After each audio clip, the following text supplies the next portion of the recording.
of self-realization, and who is satisfied in the self only, fully satiated, for him there is no duty.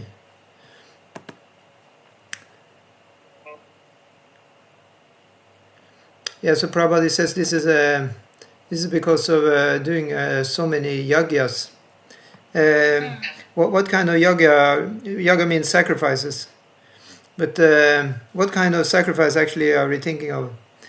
We're only thinking of this kind of sacrifice called fire sacrifice. There's some other sacrifices also. No sacrifice of desire and everything, because one is satisfied. So one has no desire actually.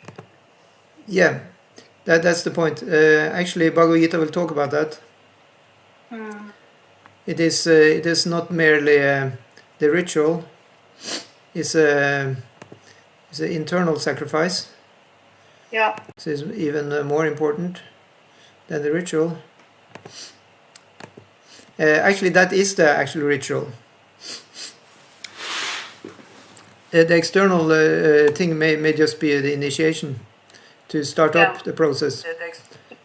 But the actual dealing is going internally all the time in the form of the attachment. And the other ingredient is bhakti itself, isn't it? To develop the affection. Yeah. Yeah, with bhakti only one becomes more and more satisfied and the desire disappears. So it is a process. Yes. So you'd like to read the next verse also? Yeah. Naiva tasya kritanartho na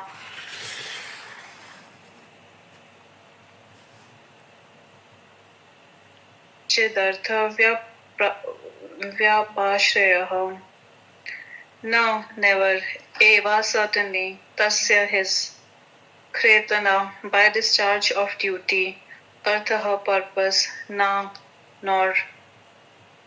Akratena, without discharge of duty. Iha, in the world. Kashchana, whatever. Na, never. Cha, and. Asya, of him. Sarva Bhuteshu, among all living beings. Kashchit, any. Artha, purpose. Vyapashrayaha, taking shelter of. A self-realized man has no purpose to fulfill in the discharge of his prescribed duties, nor has he any reason not to perform such work, nor has he any need to depend on any other living beings. A self-realized man is no longer obliged to perform any prescribed duty, save and except activities in Krishna consciousness.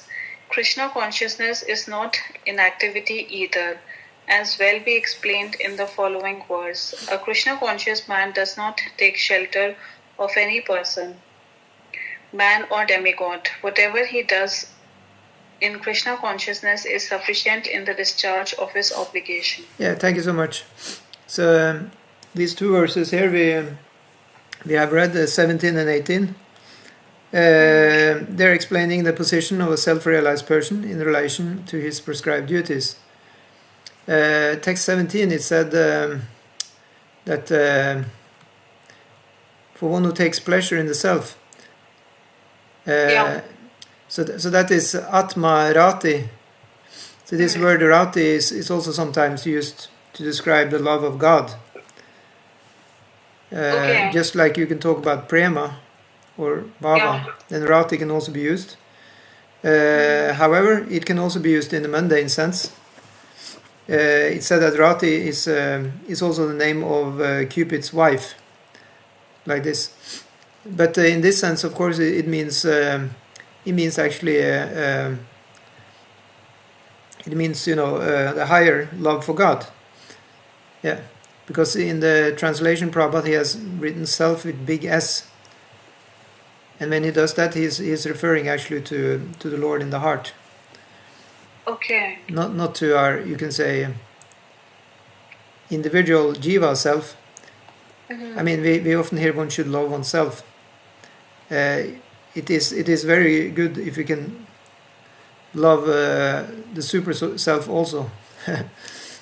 That's two persons are sitting in the body. Dva suparna saya sakayaha samana vrikshe. So there is like in the same tree, two birds are sitting. So in that way one can love the other bird, which is not us, but is the super self, is the Bhagavan himself.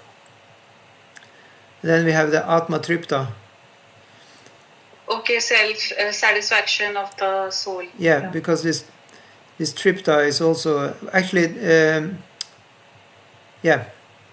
usually we have this Asat Trishna. We have this thirst for the impermanent. Yeah. We have thirst for what is not lasting. This is explained elsewhere in the Gita also, many places, that this is the thing. The jiva has to learn to be happy, is to not thirst for the temporary, but rather get Atma Tripta, have happiness in the self. But it's not enough just our own self, it has to be a happiness in God himself. That's why we're getting all the information about Krishna, his leelas, how he's looking, his qualities, so that we should actually find attraction to Krishna. If there was no description of Krishna, then it will be like nirguna. It will not be so easy to get satisfaction. Yeah. Because we like guna, we like things. So Krishna is saguna, he's saguna Brahman. Yeah. So we can find all kinds of nice description of Krishna. And there will be then an eagerness to meet him like this, to work for him. Yeah. So text 19, it says Tasmad asakta satatam karyam karma samachara asakta hi acharan karma param apnoti purusham. So that's the word for it. Tasmad, therefore, asakta, without attachment, satatam, constantly, karyam, as duty, karma work, samachara, perform, asakta, unattached, he certainly, acharan, performing karma work, param, the supreme, apnoti, achieves, purusha, a man. Yeah. So therefore, without being attached to the fruits of activities, one should act as a matter of duty, for by working without attachment, one attains the supreme. So it's very clear here that the supreme is not ourself. It is somebody above ourself. He's also called Param many times. Param means also that he's higher than us. Usually we are attracted to things that are higher than ourselves, isn't it? That's where jealousy also is coming from. That people are jealous, is because there is something greater than us, bigger than us. So we want that. It said the grass is always greener on the other side. Right? So in that way, we always look to the other side to see. And in that way, we actually not satisfied, because we think that we can have also that which somebody else have. Or we think, why this person is so lucky and I didn't get the same luck. It can be quite frustrating. So the other thing we could do is to look just to the transcendence, because then in the transcendental situation everything is perfect. So that means to look at the eternal and have asakta for that.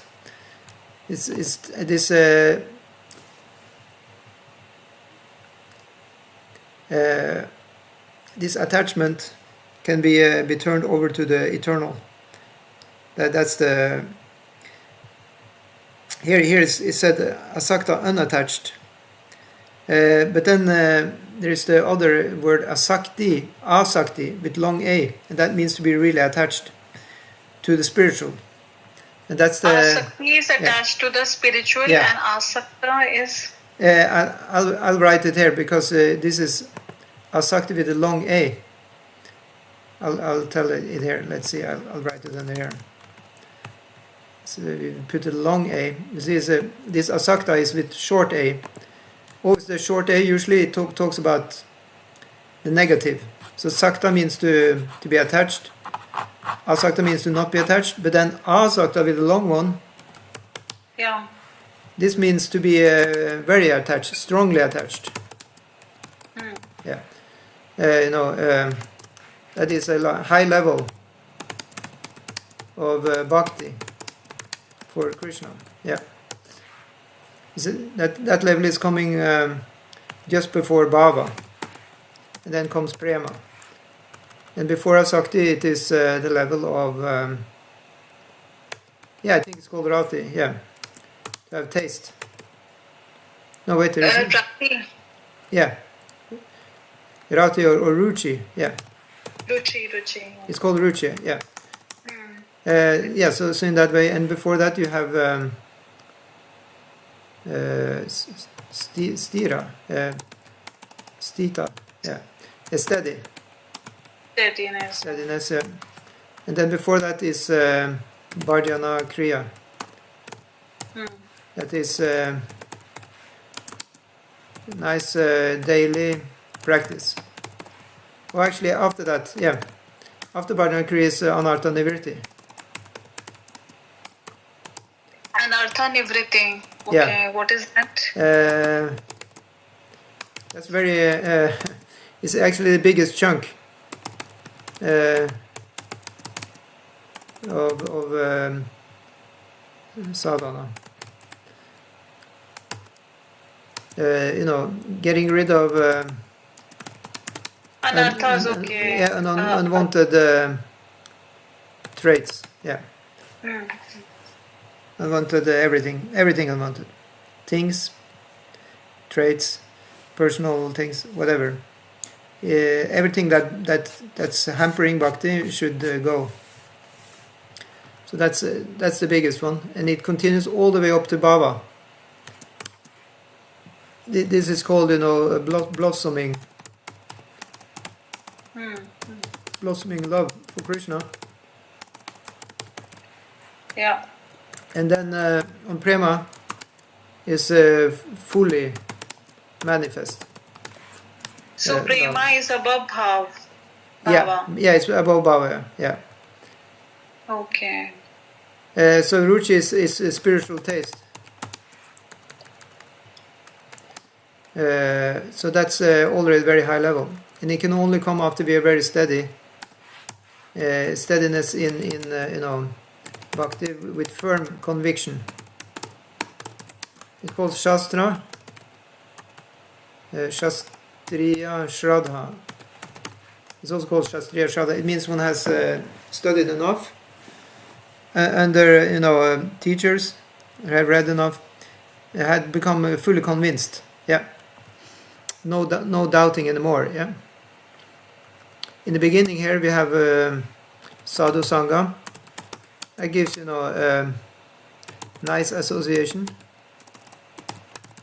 which is progressing our faith. Yeah. And then it all begins with shraddha. Shraddha, yeah. Faith in something higher. Yeah. And then this shraddha is just continuing all. It's just very, very weak faith. It grows stronger the more one practices, the more one associate with devotees, the more one become advanced. Yeah. So this to work as a matter of duty, that would be a part of the karma yoga practice, which brings one's consciousness to the spiritual 100% gradually. Prabhupada says in the purport here that the Supreme is the personality of Godhead for the devotees and liberation for the impersonalist. So the impersonalist, then we talk about Advaita Vedantists who would like to have liberation, mukti, in the Brahman. Yeah. So we can look next verse. Karmaneva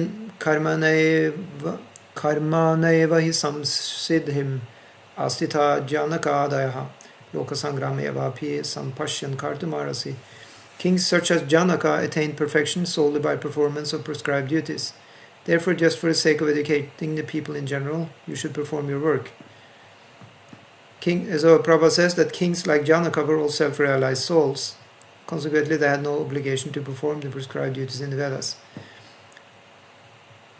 So this is the thing, if a person already had gotten bhava or prema, they are already at the desired stage. They already achieved what they could achieve. But still they will do for educating the people in general. So Prabhupada says that nonetheless to perform all prescribed activities. Just to set examples for people in general, Janaka was the father of Sita and father-in-law of Lord Sri Ram. Being a great devotee of the Lord, he was transcendently situated, but because he was the king of Mithila, a subdivision of Bihar province, I don't know exactly where that is. He had to teach it. He was the father of Sita Devi. Yeah. But was it close to Ayodhya or? Mithila, I think it was close to Ayodhya. So he was teaching by his own example how to do karma yoga. Yeah. So my husband is saying it's not close to Ayodhya, it's close to Nepal. Oh, Nepal. Okay. Good to know. Yeah. Okay, so there is a story about him that he was famous for being a very, great devotee. So once a sadhu came visiting him, and he also asked him a question that he was very nicely received, and he asked the sadhu, he asked King Janaka that you're such a great king, you have to administer the whole kingdom. At the same time, you are a devotee. How are you able, to be, a devotee? At the same time, you have so much, administrative duties. Sometimes it's actually, a great feat of a devotee to be able to be a devotee in the midst of having so many worldly duties. Sometimes you can even see that the monks in the temple, they may not be as devoted as a person who is just having a normal job, you can say, because it is actually not about the external. In the beginning it may look like that, but it is actually not, because it's all happening on the spiritual plane. So that's why there is every possibility to be like King Janaka. So he was then actually asking the sadhu who visited him that, I want to show you around my palace. Can you please? He had a very nice lamp. It was in the evening, so he gave him the lamp, like with the candle flame, yeah, oil lamp, yeah. So he asked, can you just take care of this, carry this around, like he had to hold it in his two hands by walking around. King Janaka showed him, the palace, like a little tour, and then they did that for maybe 10-15 minutes. They came back, and then Janaka was asking the sage, so how do you like all the things I show you? The sage had to admit, actually I didn't really get very much, I didn't really pay attention. And Janaka was saying, well, how can this be? Well, the sage said, I had to take care of the flame, so it was not extinguished, because when you're walking there's wind, so I had to keep my hands around the flame, and I didn't want to extinguish the flame. So that's why I was more focused on this than to look around. And of course then Janaka, he said, see, this is my point. So the point is that Janaka is engaged in doing all the worldly duties, but is taking so good care of the flame of bhakti in his heart, not to extinguish the bhakti.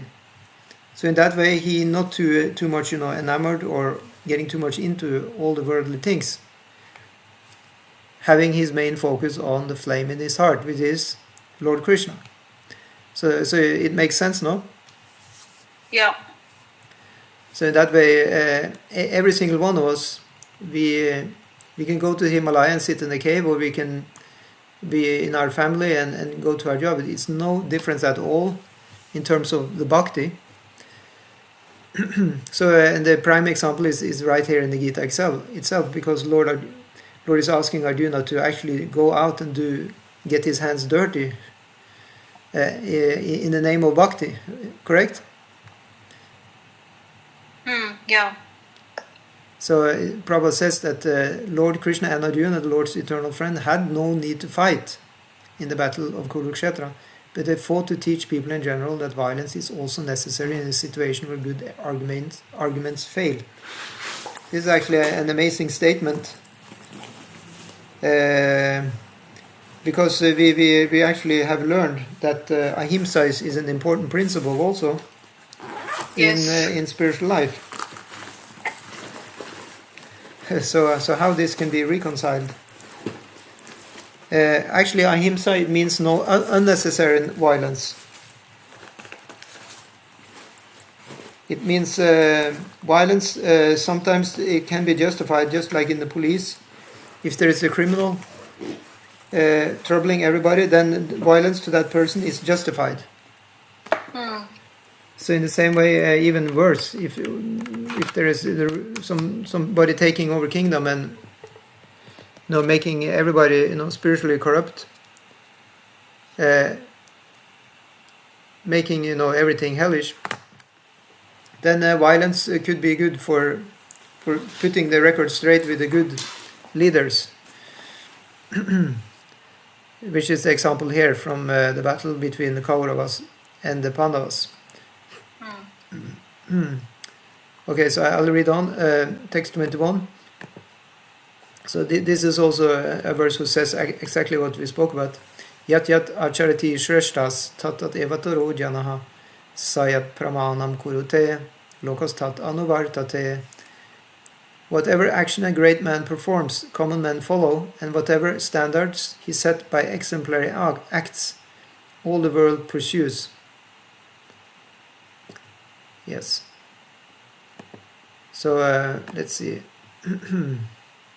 You like to read from purport? Yeah. People in general always require a leader who can teach the public by practical behavior. A leader cannot teach the public to stop smoking if he himself smokes. Lord Chaitanya said that a teacher should behave properly before he begins teaching. One who teaches in that way is called Acharya, or the ideal teacher.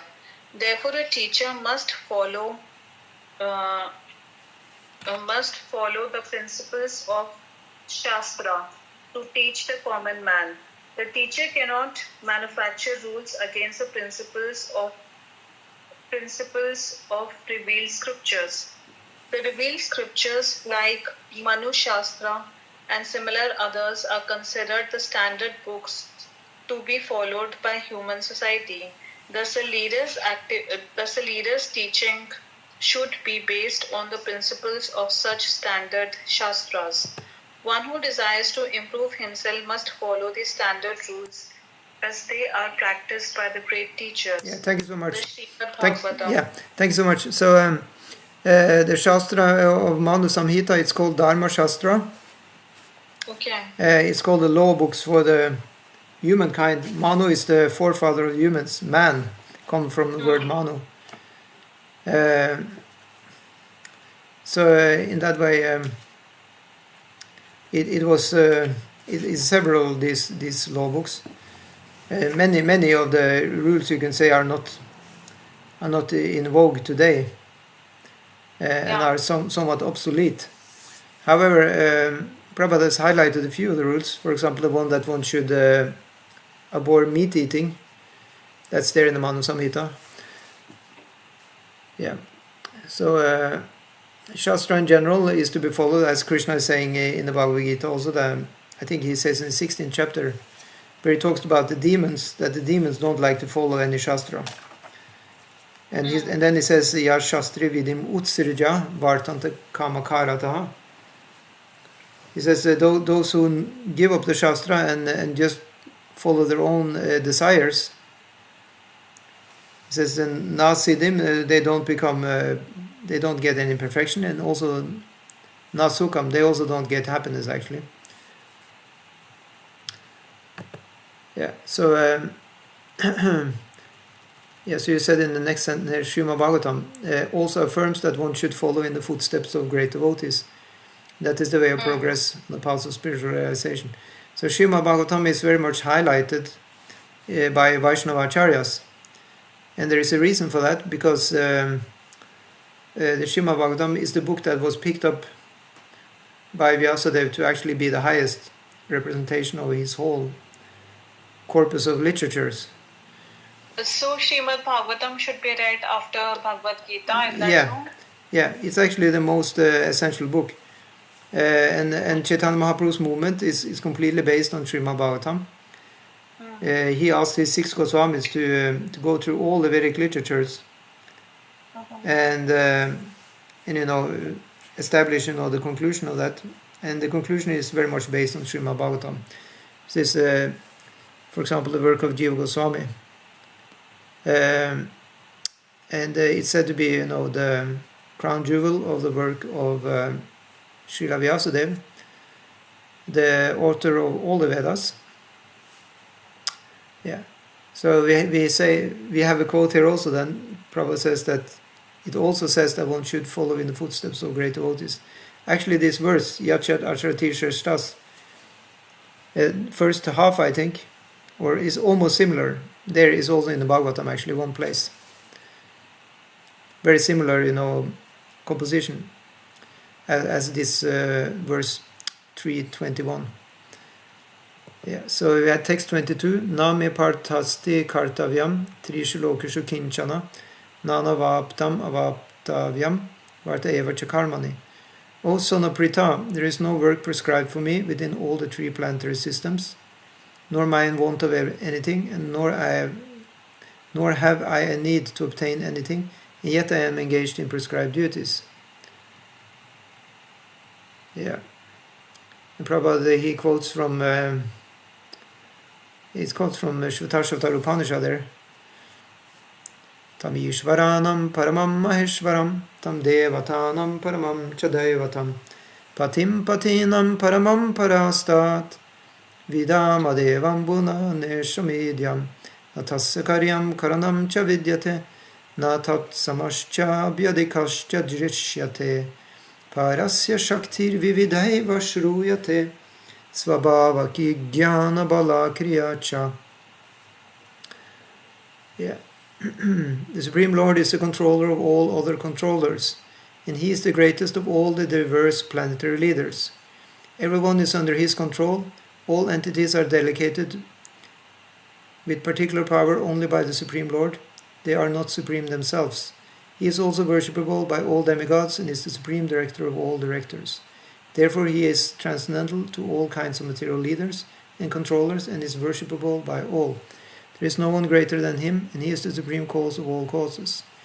He does not possess a bodily form like that of an ordinary living entity. There is no difference between His body and His soul. He is absolute. All His senses are transcendental. Any one of His senses can perform the action of any other sense.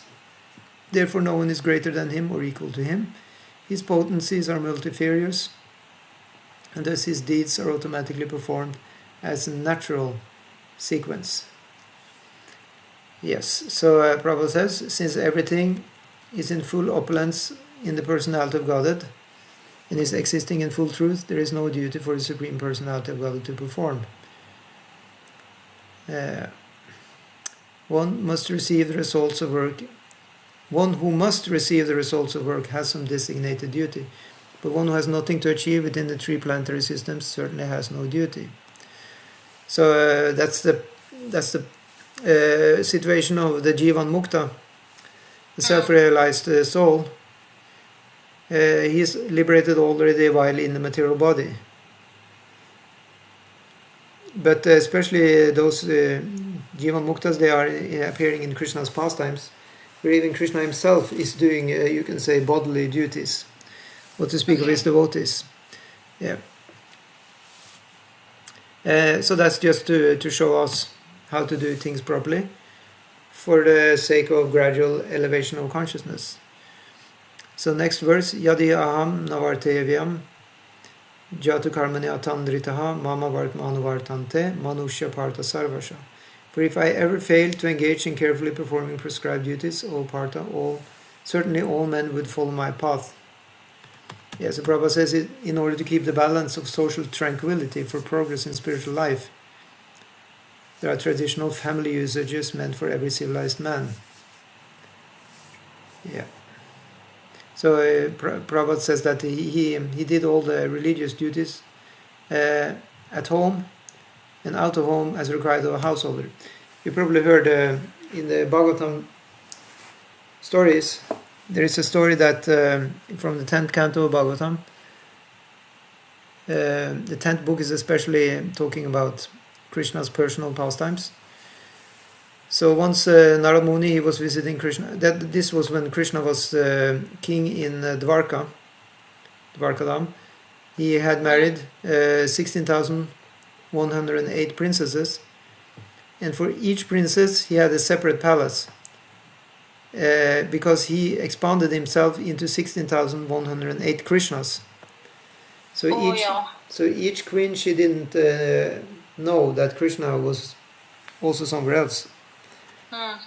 In a similar way, it's explained that Krishna is expanding himself in the rasa dance. So he's dancing individually with each gopi. This is Krishna's great blessing that he can expand himself. So then Narad Muni came to see what is Krishna doing. So in one palace, he came to one palace, then Krishna was receiving some guests, giving them prasad. He came to another palace, then Krishna was playing with his sons.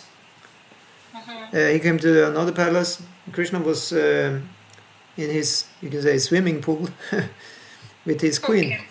And he came to another palace, Krishna was playing chess with a friend. He came to another palace, actually then Krishna was doing, some business, political, discussion, like important business. And then he came to another palace, and then Krishna, he was arranging for doing welfare work. That, they should plant some trees, make some, some well or something for water, to come. Yeah. So in that way, Krishna was doing all kinds of different duties. So he was not sitting idle. He was definitely active. In the same way, it's explained also in the Vraja Lila that every morning, when the what is called, when you're waking up by this animal who lay the eggs, hen and the peacock. Now cock, yeah, he's making sound in the morning.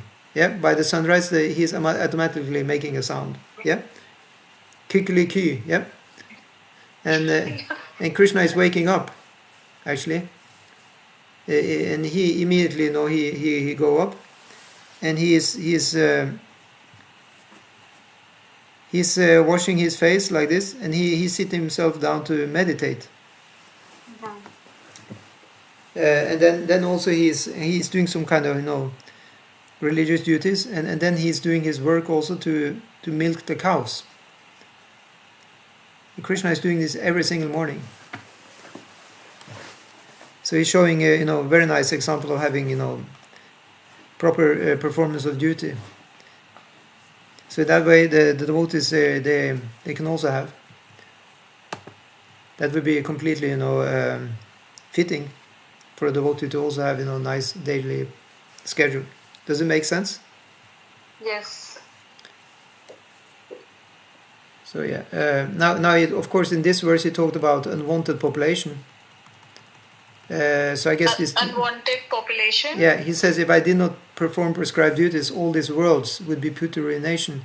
I would be the cause of creating unwanted population, and I would thereby destroy the peace of all living beings. That's called sankaras. Yeah. I look up that word. Earlier, it has been talked about varna sankara. Means population which are really in between the varnas. It is not so sure which position they should have because of marriage between different classes of people who may not match very nicely.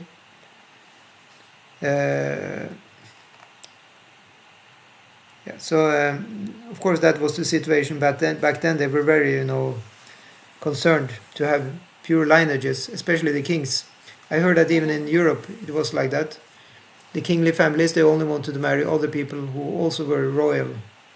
Yeah, they didn't want their kingly children to marry somebody outside the royal lineages. And sometimes because of that there was a lot of interbreeding. Is that the term? So that even I heard they even had some problem with health because of that. Because marrying too much inside the family line. Yeah. So I don't know if that, but apparently back in India it was also normal and they didn't have any problem. So maybe that's only a problem of the Kali Yuga. So anyway, today we don't have any Kshatriya line anymore. There were two main lines. It was Surya Vamsha and Chandra Vamsha, is Sun Dynasty and the Moon Dynasty. Lord Rama, he came in the Sun Dynasty. And Lord Krishna, he came in the Moon Dynasty. And both dynasties are no longer on the Earth planet. So we don't have any Kshatriya lineages. So this is, you can say it's, we only have our spiritual life, and we're not really getting into so much family lineages like that. But that was a big thing before. And of course you are from India, you know about this. It's called the jati, right? To have the caste. Yeah, the caste system. Yeah. So anyway, one time Prabhupada was asked about that, and he said that we are in the gotra of Achyuta. When one become a Vaishnava devotee, one's gotra is spiritual. So he said, no need to worry about which gotra you are. If you're not from India, in the West, one may have a difficult time to find out the original one's lineage. But we can just rest assured that we are in the Achyuta gotra. If you chant the whole name of Krishna, Hare Krishna, Krishna Krishna, Hare Hare, Hare Rama, Rama Rama, Hare Hare. Sakta karmanya vidvamso, yata kurvanti bharata, kuryad vidvams tata saktash, chikirshur loka sangraham. So again we hear this word loka sangraha. I will talk a little bit about that. Prabhupada says in the translation, as the ignorant perform their duties without attachment to results, the learned may similarly act but without attachment for the sake of leading people on the right path. Yes, so Prabhupada says a person in Krishna consciousness and a person not in Krishna consciousness are differentiated by different desires. A Krishna conscious person does not do anything which is not conducive to the development of Krishna consciousness. He may even act exactly like the ignorant person who is too much attached to material activities, but one is engaged in such activities for the satisfaction of his sense gratification, whereas the other is engaged for the satisfaction of Krishna. Therefore, a Krishna conscious person is required to show the people how to act and how to engage the results of action for the purpose of Krishna consciousness. So Prabhupada says, in other words, it's not so easy to detect maybe what's going on in the life of a devotee.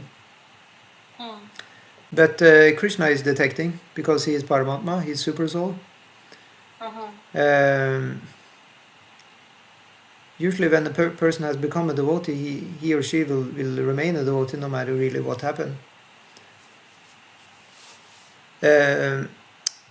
So this Loka Sangraha Eva Api was said how many verses back? Was it like four verses back? Yeah, it was said in verse 20. Yeah. So this means for the welfare of the people in general. And it's an important principle for a leader to have the welfare of the people in mind. And that is also called hita, yeah, welfare work. So Krishna is also using that word, sarva bhuta hite rataha. One who is engaged in the welfare work of others, that person will come to me, Krishna says. Otherwise the people are really it said for the king, the people are like his children. Like we hear about the Rama Raja, Lord Rama's rule. Then it's written very nicely there that in Bhagavatam also has a synopsis of the Ramayana. So that Lord Ram, he was just like the father, and the people of Ayodhya, they were just like his sons and daughters. It was a very nice bond between them. Everybody's looking up to a leader, just like the son and daughter looking up to the father or mother. Both of them can show by the good example what they will do when it going gets tough. I heard that from my spiritual master that for parents or devotees who have children, their children may not look like they want to follow very much the spiritual life, but still, if the parents just live as devotees themselves, the children will definitely notice this, and when the children grow up and they are getting into some tough times, because everybody are getting into trouble every now and then who are we going to? That's the question. Who are we taking shelter of to help us in the troubled times? Devotees will always, without exception, they will go to Krishna. And that really the children, they will really catch that. They will definitely see that. So when they are growing old, they have a very nice samskara there, impression in the mind, in the heart. In that way, they may turn out to have gotten a great gift from their parents, that they were observing the Shraddha, the great faith of their parents in God, right? In that way, it's the greatest blessing that parents can give their children, to just be devotees. Simply that.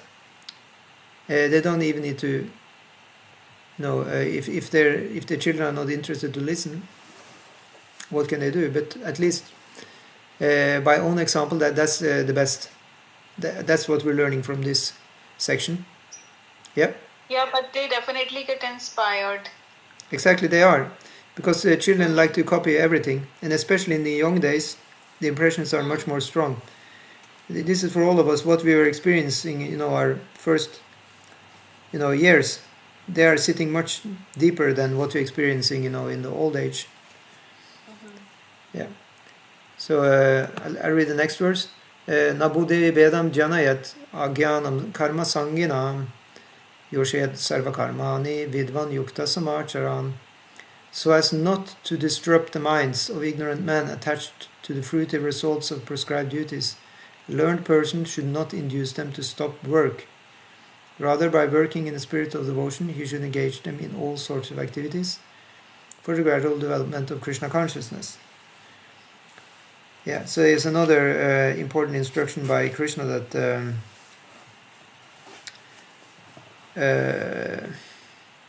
one may not force other people. One may just show one's own good example and have trust in the Lord that He, as the Paramatma, will help inspire them also. It's interesting what Krishna said here, that even though one could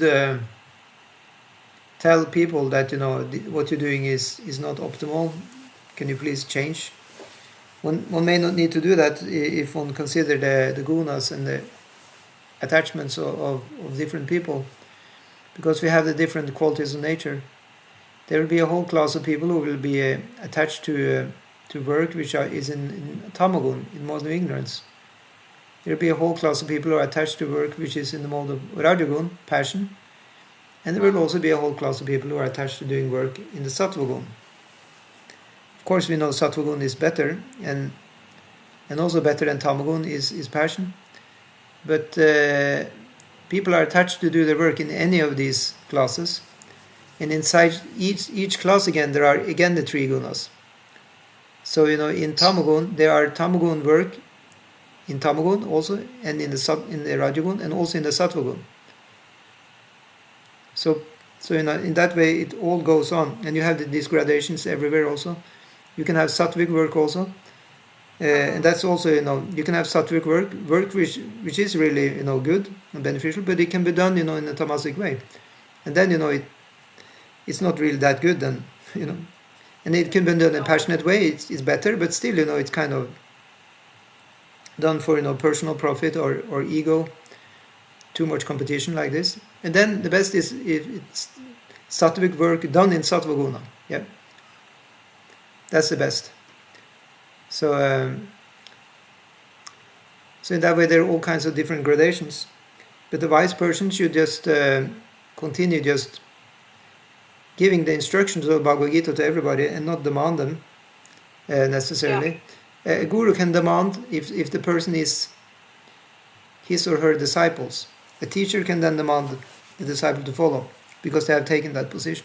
If they're not the disciples, then one can just give the instruction and move on. If they take it, it's good. If they don't take it, cannot do anything about that. But can always encourage people whatever platform they are on, because work in itself is good. The worst thing is to be inactive. So if anybody is working, that's very good. That's automatically it is actually uplifting. And then it can be done as good as possible. The work then will be in sattva guna. No matter what original platform, you can say it could be work in ignorance, but done as good as possible. It will be working in ignorance in sattva guna, and it can even make one ready for spiritual instruction later. Does it make sense? Yeah. Yeah, so it all goes up to what Prabhupada says in the purport here, Vedaischa sarvairam eva vedya. That is the end of all Vedic rituals, all performance of sacrifice, and everything that is put into the Vedas, including all direction for material activities, are meant for understanding Krishna, who is the ultimate goal of life. But because the conditioned souls do not know anything beyond sense gratification, they study the Vedas to that end. So many people are getting into Vedas. Yeah, Shastri, it's said in the Gita, I think that's also in this chapter maybe. No, it's in the second chapter. Krishna says to Arjuna, don't be mesmerized by the flowery words of the Vedas. Vedas have lots of nice descriptions of heavenly planets and nice results of doing fruitive sacrifices.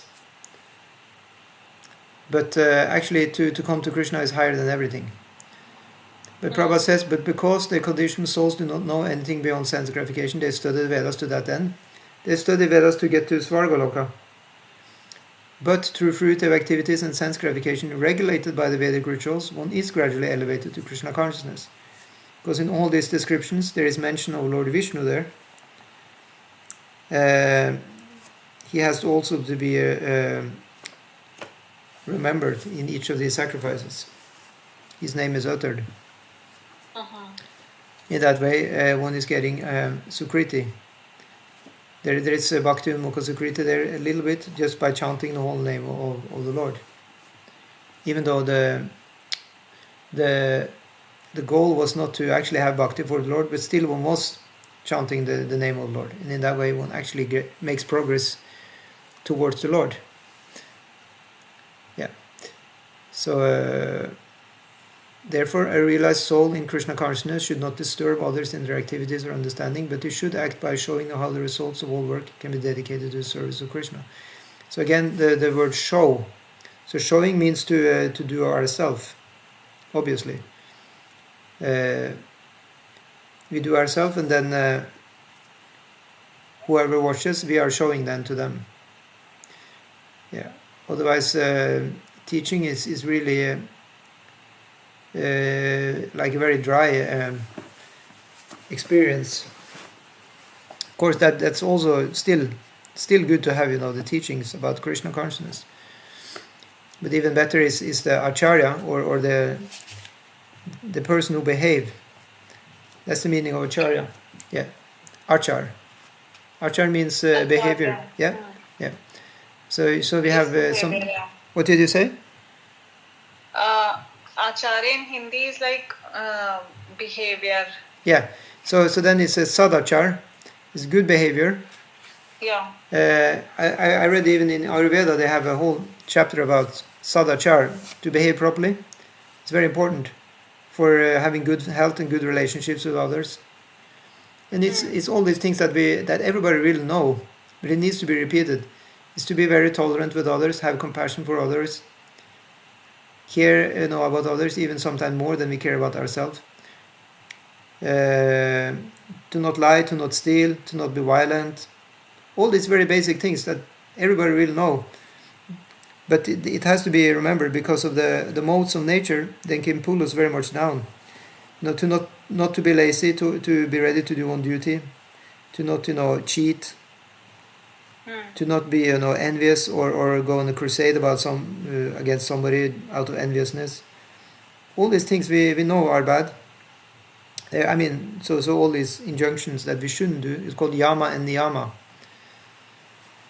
and that's the start of yoga. So we also have been given that in the Krishna consciousness. So no meat eating, no illicit sex, no gambling, no intoxication, and then all the other things are also there as part of that. And the more one is behaving nicely, then the more one is an acharya. Yeah. So it's explained that Yudhishthir Maharaj, he behaved so nicely. How was that again? So he was not touching even the ground, right? He was so nice in the behavior. He was never lying like that. So in the battlefield of Kurukshetra, he was asked to say one lie, that Ashwatthama was dead.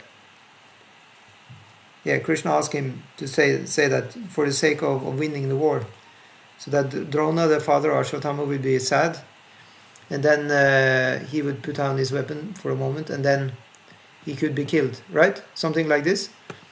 So then, Bhima on the battlefield, he arranged to kill an elephant who had the name Ashwatthama, because they weren't able to encourage Yudhishthir to lie. But then Bhima said, "See, now I killed the elephant Ashwatthama. Now you can say loud, Ashwatthama is dead." So then Yudhishthira finally agreed to do that, but still he was so pious that he also wanted to say actually that there is an elephant actually who has that, and he still didn't want really to lie. So then they arranged that they were blowing in the conch. He said first Ashwatthama is dead, and then the elephant. So when he said the elephant, they were blowing so loud in the conch, so nobody could hear. But as far as I heard, then after that, then the Yudhishthir, he kind of lost a little bit of his pious, effulgence. But somebody said he actually lost a little bit of that because he wasn't agreeing with Krishna's proposal immediately, and I think that must be actually the truth. That's why he lost some of his effulgence. Because if he had agreed to what Krishna said immediately, to lie for Krishna is not a sin, right? Just like Arjuna, to fight for Krishna is not sinful. It's rather the opposite. Because Krishna is definitely the higher principle. Does it make sense? Yes. Yeah, so Prabhupada says that very nicely in the last part here in the purport. Although the ignorant man is not to be disturbed in his activities, a slightly developed Krishna conscious person may directly be engaged in the service of the Lord without waiting for other Vedic formulas. For this fortunate man, there is no need to follow the Vedic rituals, because by direct Krishna consciousness one can have all the results one would otherwise derive from following one's prescribed duties. So it takes a lot of shraddha, a lot of faith to do that, to trust Krishna, and that trust, that faith is coming from the sadhu sangha and the guru. Yes. Yeah. So by good association, one can develop this faith very, very nicely, and it can become very strong. And at the same time, we're getting spiritual instruction. It's not only about faith; we're also having gyan. We're having divya gyan. As we learn from the song we sing for the Guru, Divya Gyan Ride Prokashito. The heart is lit up by the divine knowledge coming from the Guru. So one of the knowledges we are getting, one of the Gyan we're getting is this one. Prakriti Kriyamanani Gunais Karmani Sarvashaha Ahankara Vimudatma Kartaham Itimanyate. The spirit soul bewildered by the influence of false ego thinks himself the doer of activities that are in actuality carried out by the three modes of material nature. Yeah.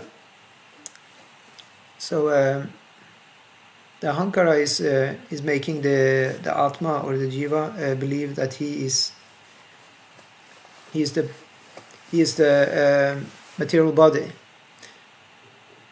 So Prabhupada says in the purport, two persons, one in Krishna consciousness and the other in material consciousness, working on the same level, may appear to be working on the same platform, but there is a wide gulf of difference in their respective positions.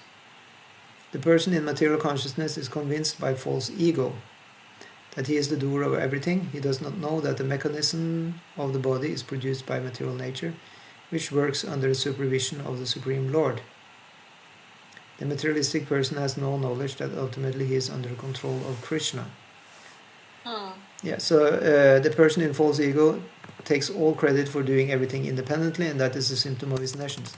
Actually, it said, that we are not really very much independent. We are actually 100% dependent. Yeah. So the jiva, is dependent on, on the Lord. Yeah. 100%. The jiva is dependent on on Krishna. Yeah. Yeah. It's not independent. Independence, is illusion. Yeah. Given by Maya Shakti, the material energy. Yeah. So if the Lord wants, whatever He wants can happen in our life, and has already happened. He's in charge really of our whole destiny, from before, right now, and also in the future. So the person in the false ego, he has the idea that he is the flesh and blood, and he thinks he's all these things. And that's the magic of the ahankara element. It's a material element. I can write that here also. Ahankara is a material element.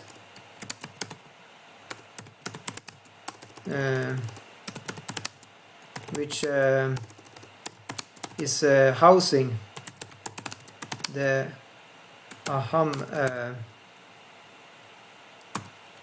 you can say the I-ness. Aham is ego, yeah. Yeah, the I-ness of the Atma. Yeah. So the Atma has a natural I-ness. Atma, soul, spirit, soul. Yeah.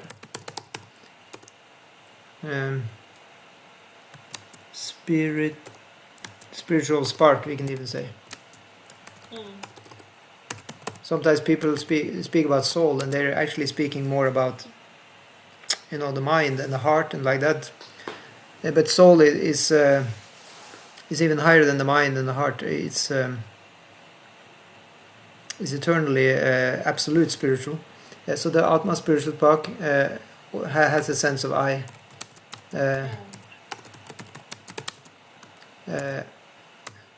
Which can be turned material by the influence of Maya's avidya potency, starting with the ego ankara. Yeah. I mean, it's called false because ahankara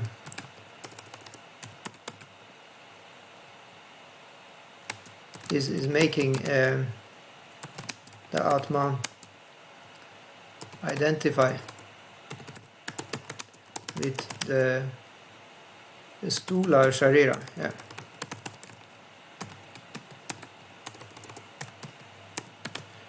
Gross body. By bhakti, then we can by bhakti the I-ness of the Atma can be turned towards. Yeah, it can be turned to identify as a devotee, as a spiritual, eternal devotee of the Lord. So that means that independent of the ahankara, then the I-ness we have in us, all of us, it can be just turned so that we identify now as a 100% spiritual person, beyond body, mind, flesh, everything. And that's the process of Krishna consciousness, to do that. Does it make sense? Yes. This may take some time to get there. It will be possible if we meet some people who are practicing this, and we can serve them. We can learn from them and so on. By connection with people who are there, one can get there oneself. That's the idea. So so Prabhupada now talks about the ignorance that is there because of avidya, of Maya. When we don't know, then he says he does not know that this gross and subtle body is the creation of material nature under order of the Supreme Personality of Godhead, and as such his bodily and mental activities should be engaged in the service of Krishna and Krishna consciousness. The ignorant man forgets that the Supreme Personality of God is not the Rishikesh or the master of the senses of the material body. He is the master of our senses, and we are not actually the master. The senses are very strong. They can capture us very easily. So Prabhupada says, for due to his long misuse of the senses in sense gratification, he is factually bewildered by the false ego, which makes him forget his eternal relationship with Krishna. So why is this that sense control is difficult? Why sense control difficult? As human beings, like our senses keep on, we get attracted to different things, Maya comes into the picture and everything.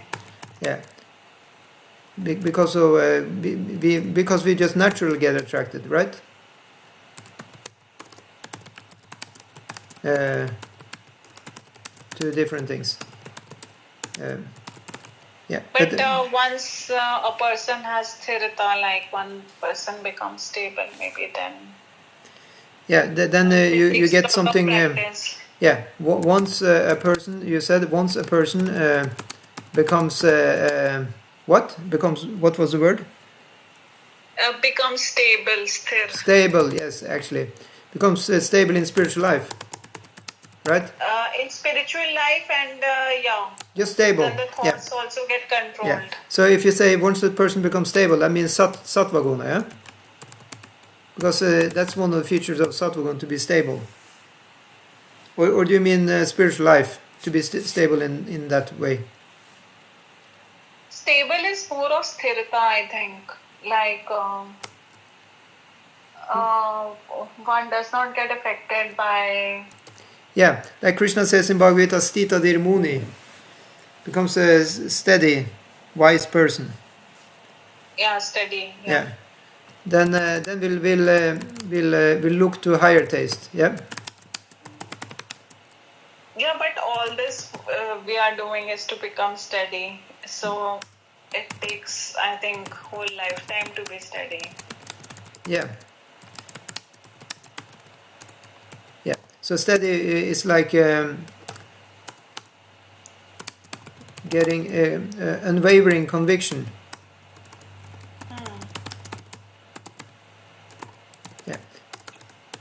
But some people are very steady, like from the beginning itself. Maybe it is a past life samskara. Yes, so this is samskaras. Samskaras play a role. You can have bhakti samskaras. Some people are more steady, as you said. Because of previous lives. Samskaras. Impressions. That they have done some work in the previous life on the spiritual field, or at least in the sattva guna. So one is much more balanced and not such a victim of one's senses. Senses, are pulling. Senses are pulling in the mode of passion. Yeah.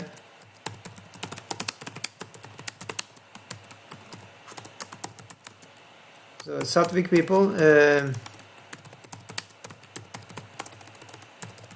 are not so much pulled, right? By their senses. Yes. Yeah, and ignorance is even worse. Ignorance is the worst.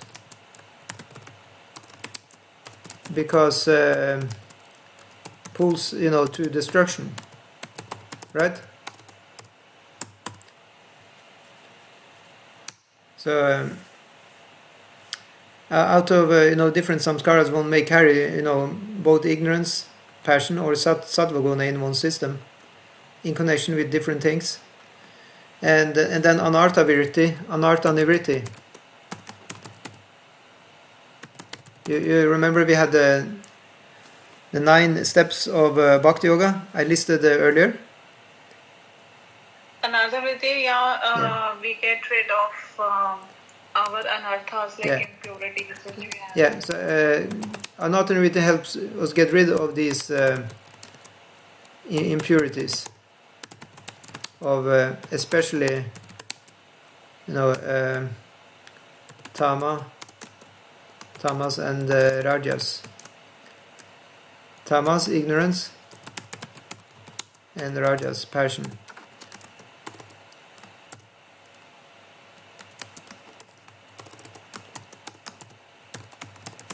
Yeah, for the time being, goodness can actually help us quite a lot.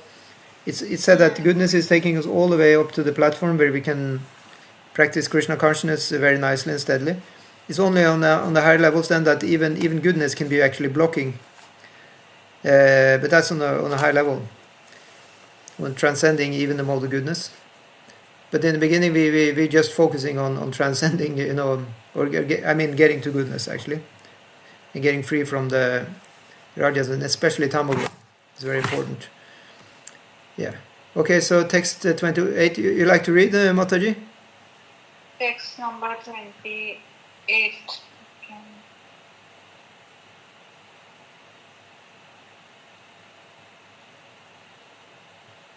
Tattvavid tu mahabaho guna karma vibhagayo guna guneshu vartanta iti matva na sajate.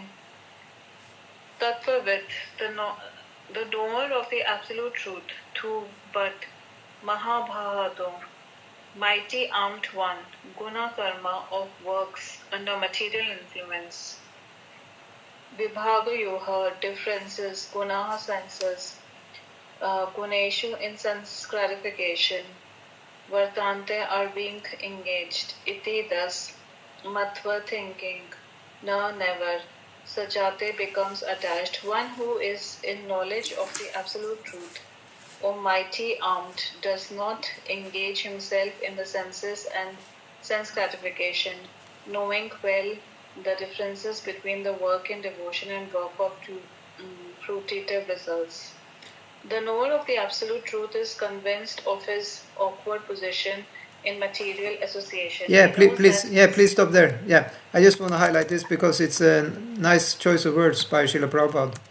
This awkward position. Isn't that quite clear? It's awkward to be a soul actually in the material world. Prabhupada explained this. It's just like the fish is outside of the water. Yeah. So awkward.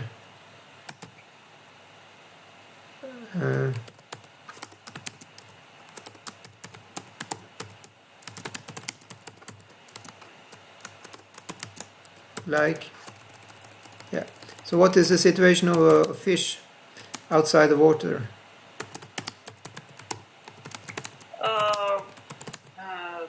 What is the situation of the fish? Yeah. The fish cannot live outside the water. It's always it will always feel like not in its natural habitat. Yeah.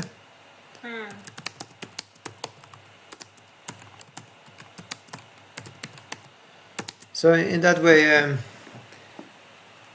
we are now in the human being form. We have been maybe in different lives, different forms, but none of them are actually natural habitat of the soul. No. The natural habitat of the soul would be to be in the spiritual world. Yeah. Yeah.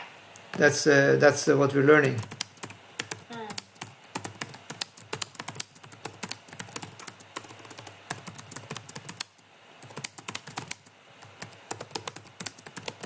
Yeah, this Krishna says very nicely in little later version, Mamaivam Sujiva Loki. He says all the jivas, Jiva Bhuta Sanatana, they're eternal, they're part of me, they're my amsha.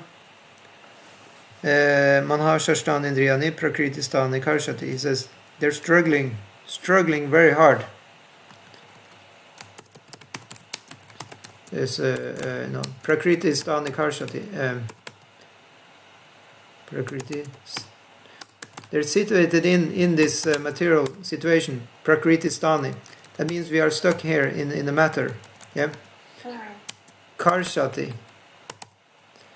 Karshati means to grappling, struggling. Just like, wrestlers are struggling to beat each other. Yeah. So stuck. I'll just give my translation here. Stuck in matter. Struggling. Yeah. This is our position.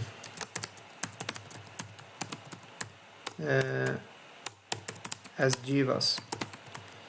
Okay, you can read on.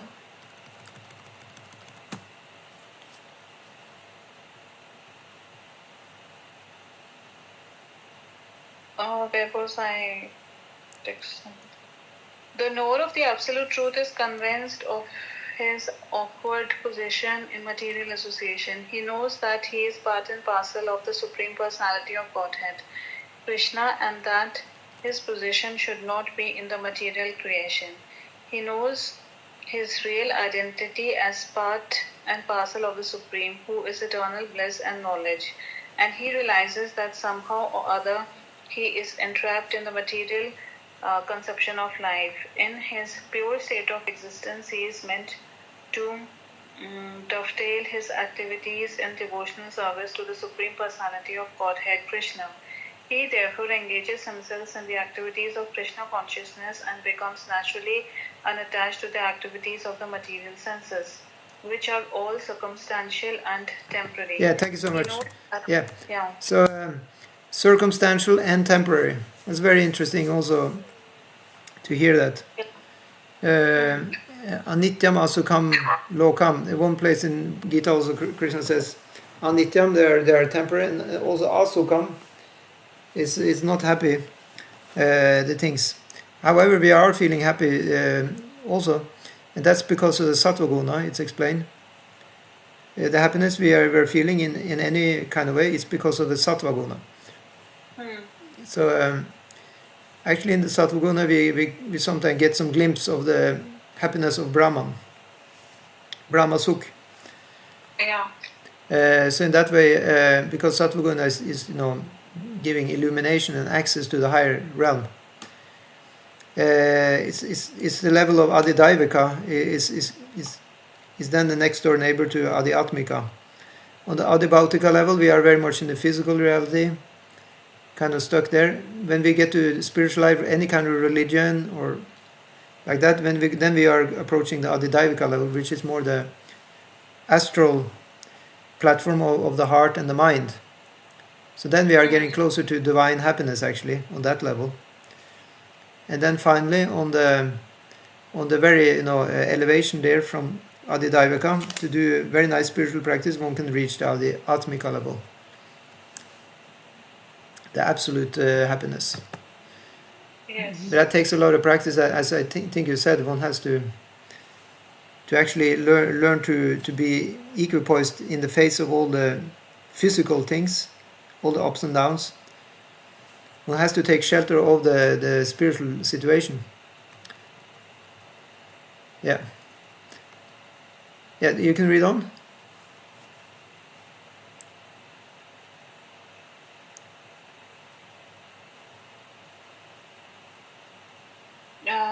I stop? I think it is he knows that his material condition of life.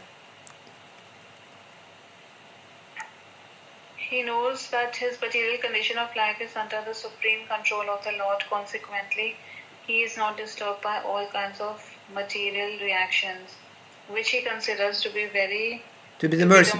Yeah. So this is also very nicely said. Tatenu kampam susamikshamaha bunjana vatma kritam vipakam rid vagva pubir vidade namaste jivetu mukti padesa dayabak. Is this famous verse from 10th canto? Lord Brahma is saying that one who is a great devotee of Lord, whatever he experiences, happiness or distress, whatever he considers is the result of his own karma. So he just tolerates that, and he is always ready to read Bhagavad Vidade Namaste. So he is always ready with his heart, with his voice, and with his body to glorify the Lord.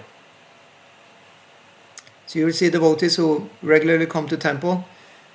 No matter what happened in their life, they're always coming to temple, right? Yeah. That is, I think you mentioned that steadiness is very important. That's really the trademark of advanced devotees, that the person is always just coming to temple, no matter really what happens. Yeah. In that way, that is an example of that verse by Lord Brahma. This bunjana evatma kritam, atma kritam.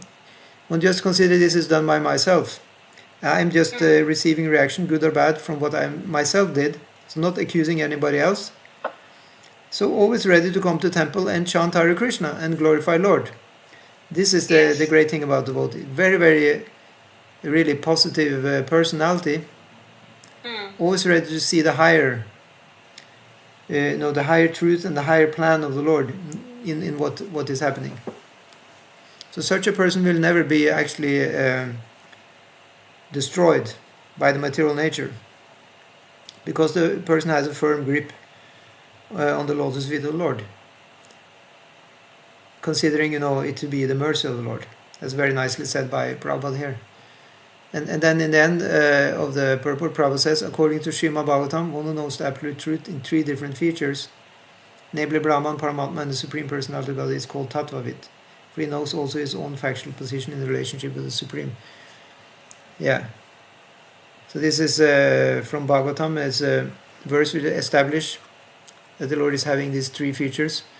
Brahmeti, Paramatmeti, Bhagavaniti, Shabdyate. It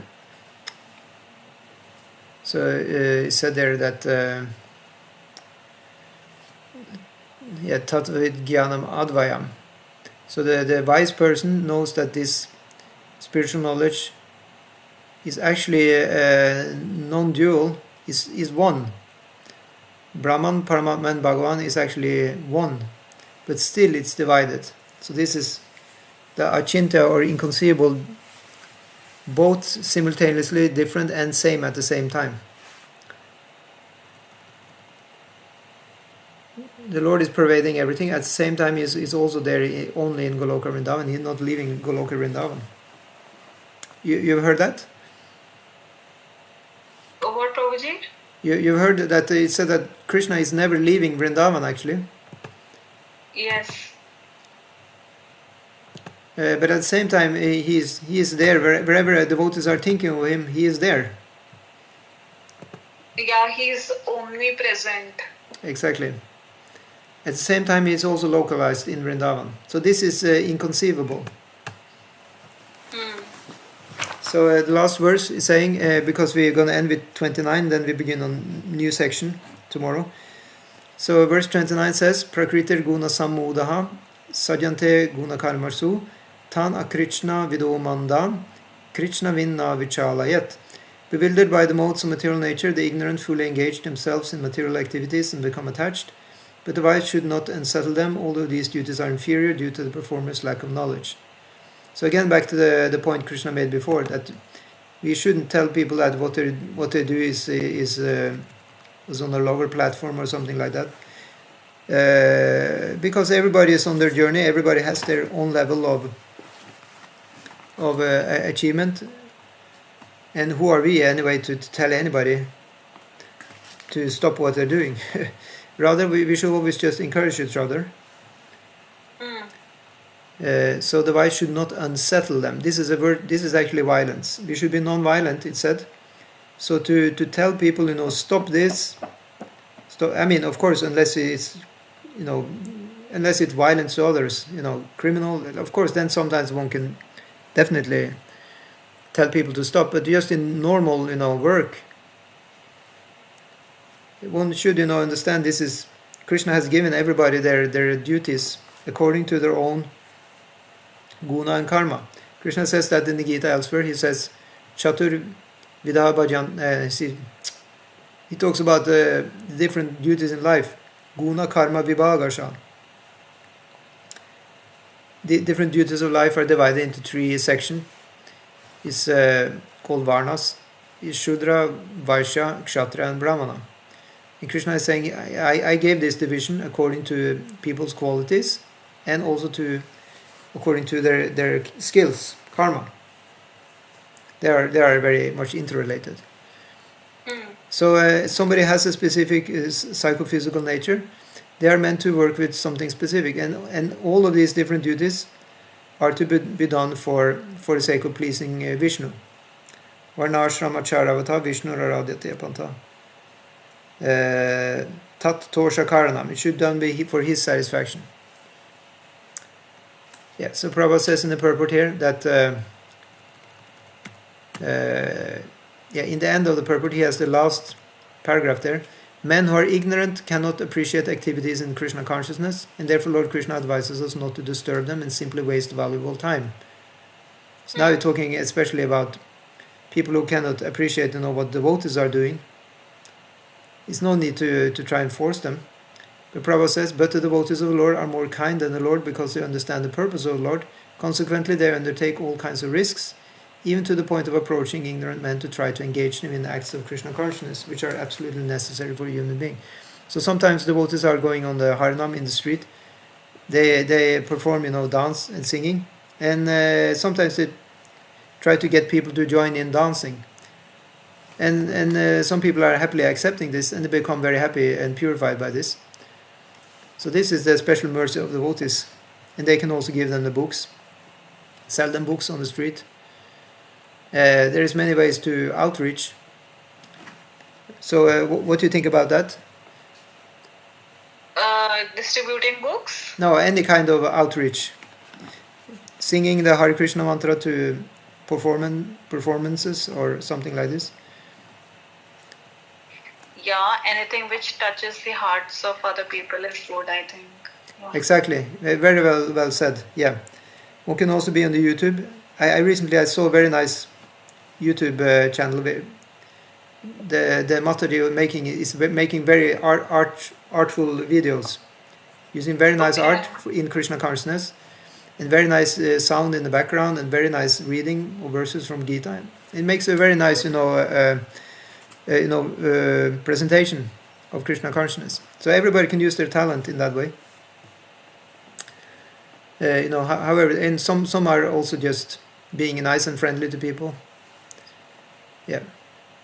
Yeah, because in today's world, so many things are happening, and like in olden times, people used to sit with each other, talk, but now it's not so much. So it's like everyone is living a isolated life. So exactly, yeah.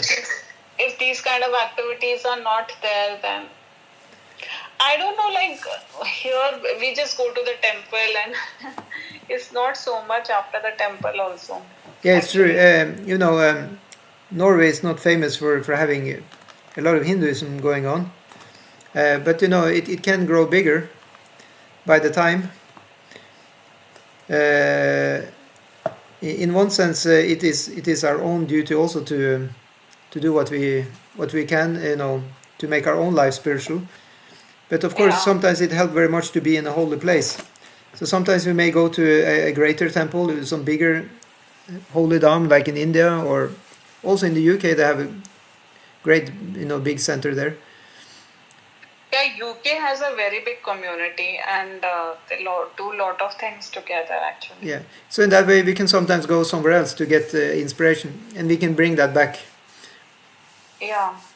So yeah. But so many people have told me like Iskcon was much better many years back, and I was wondering what has happened. Why are people not coming back and everything? Yeah, I don't know. I don't know. I don't know if I mean, as far as I see, Iskcon has never been bigger than now. No, in Norway, like the Iskcon family was very good earlier. Yeah, but it's still good. Actually, it is very good now. You know, before it was never two centers at the same time.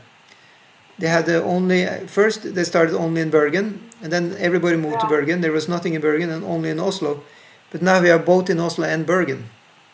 Yeah, that is true. So it's actually quite good. And as far as I see, we also have bigger Sunday feast in Oslo than they had before.